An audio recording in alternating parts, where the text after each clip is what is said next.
Assalamualaikum warahmatullahi wabarakatuh. Halo teman-teman, saya di sini ingin menjelaskan tentang apa itu networking model.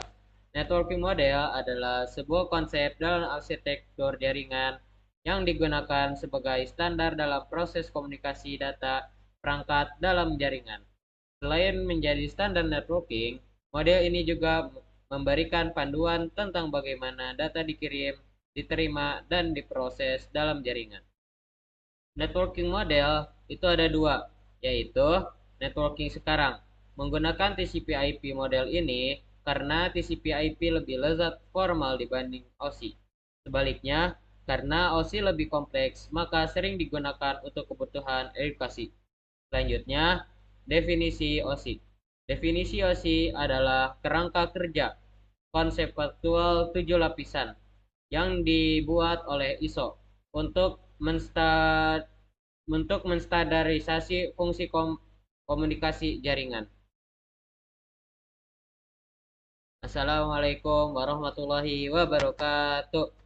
Halo teman-teman, saya di sini ingin menjelaskan tentang apa itu networking model. Networking model adalah sebuah konsep dalam arsitektur jaringan yang digunakan sebagai standar dalam proses komunikasi data perangkat dalam jaringan. Selain menjadi standar networking, model ini juga memberikan panduan tentang bagaimana data dikirim, diterima, dan diproses dalam jaringan. Networking model itu ada dua, yaitu networking sekarang. Menggunakan TCP/IP model ini karena TCP/IP lebih lezat formal dibanding OSI. Sebaliknya, karena OSI lebih kompleks, maka sering digunakan untuk kebutuhan edukasi. Selanjutnya, definisi OSI. Definisi OSI adalah kerangka kerja konsep faktual 7 lapisan yang dibuat oleh ISO untuk menstandarisasi fungsi komunikasi jaringan. Lalu saya akan menjelaskan definisi TCP/IP. TCP/IP adalah Transmission Control Protocol atau Internet Protocol, rangkaian standar aturan komunikasi yang digunakan untuk pertukaran data antara perangkat dalam jaringan, internet, maupun jaringan komputer pribadi. Lalu struktur OSI dan TCP/IP.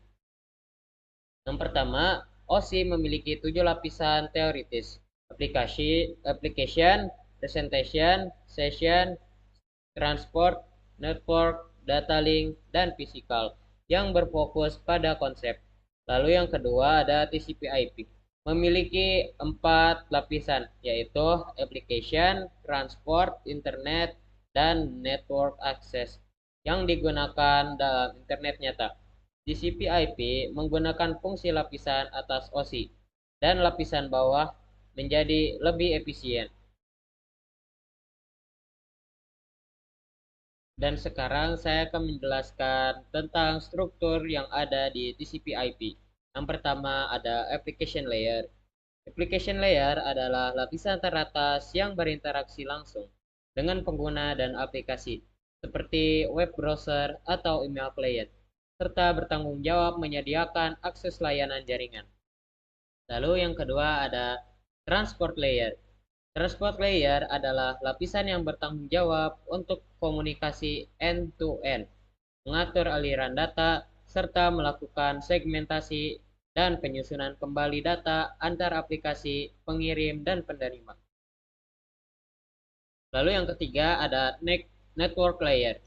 Network layer adalah lapisan ketiga yang bertanggung jawab untuk pengalamatan logis, pengemasan data menjadi paket, dan routing agar paket data dapat terkirim dari sumber ke tujuan, melintasi jaringan yang berbeda. Lalu yang keempat ada data link dan physical layer. Data link dan physical layer adalah dua lapisan terbawah dalam model OSI yang bertanggung jawab atas transmisi data mentah dan pengiriman frame antar perangkat dalam jaringan lokal. Dan yang terakhir, saya akan menjelaskan tentang encapsulation dan decapsulation. Encapsulation adalah proses menambahkan header atau trailer pada setiap lapisan OSI sebelum transmisi data.